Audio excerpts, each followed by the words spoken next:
Hi everyone, it's Gene Calderon here with Gene Calderon Apologetics Ministries, looking to serve Northwest Indiana and everyone at home watching these videos to be able to share a little bit about why we believe what we believe. And today being Thursday, we're going to focus on what I call Theology Thursday. This is a time where we look at who God is, and what are the attributes or characteristics of the God that we claim to serve in Christianity. And one of those things is the question about if God is eternal and time had a beginning, how do we explain how God exists in time? Well, we know that God is timeless, and time began at creation, so then God decided to have a relationship and enter into time. God, being an eternal being, has all the time in the world, plus a little bit more. So he's never in a rush. Time does not affect him in the way it affects us because he's a complete and perfect being. You can go back at our previous Theology Thursday to figure out a little bit more about what I mean by that. But again, it doesn't affect God in the same way that it affects us. And so where something may seem like a long time to us, it really doesn't affect God in that same way. In 2 Peter chapter 3, we read that we ought to not forget this one thing, that with the Lord, a day is like 1,000 years, and 1,000 years are like a day. Now, I've seen some people try to use the math on that to try to figure out certain dates. It's not at all what it means. What it means is that time, no matter how long or how short, doesn't affect God in the same way. So God is going to be patient. God is not in a rush. God has his own timing, his own way of doing things that really doesn't affect him in the way it affects us. So he's going to have his own schedule, and we shouldn't worry about that. The other thing is that time is short. I mean, when we look at our lives as a whole, it really is short. And Romans chapter 13 gives us this impression where it says, do this, understand the present time. The hour has come for you to wake up from your slumber, because our salvation is nearer now than when we first believed. The night is nearly over and the day is almost here. So let us put aside the deeds of darkness and put on the armor of light.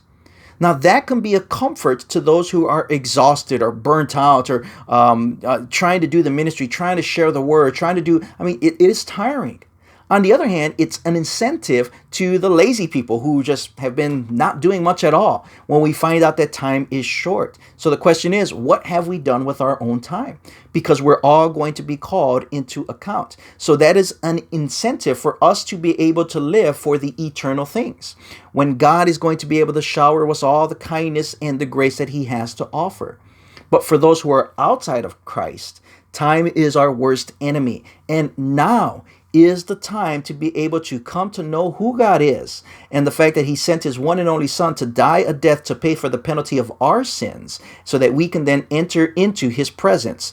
Paid in full, all of the things that we owed in our debt of sin has been paid for through Jesus Christ once we accept that, and now we live for him. So we ought to come to know Jesus Christ, who is our only bridge to the Father.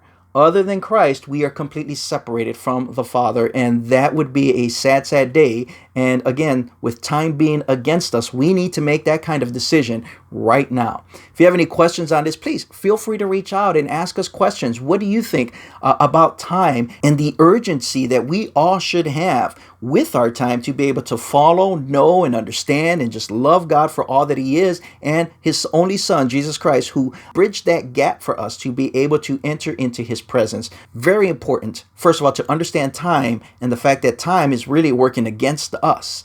Doesn't affect God in any way, but for us, it creates an urgency, and we don't want anyone to miss out. I hope this helps you. Again, if you're interested in knowing more about what I do or what we do as a ministry, I am the chapter director for Ratio Christi at Purdue University Northwest, talking to and serving students on campus as well as off campus, serving Northwest Indiana with presentations or speaking events or teachings. If your church or small group is interested in a particular topic, feel free to reach out to me. I'd love to be able to come and serve. If not, I still serve at Freedom Church in East Chicago, Indiana, where I do offer Bible studies or just am there in fellowship and worship to be able to help others understand why we believe what we believe. Thank you so much for watching. If you're looking to support a local missionary here in Northwest Indiana to reach the people in our own backyards, look at the links below. I am a missionary. I'm still looking for support to be able to reach that 100% mark where I can do this full time. Right now, it's part time, and I'm trying, doing all that I can to be able to serve, and it's my joy. So Whether or not I get that full support or not, I will continue to do this as best as I can. But if you'd like to help out, it would be such a blessing to me and my family. So thank you all for watching. God bless you. Hope to see you all soon.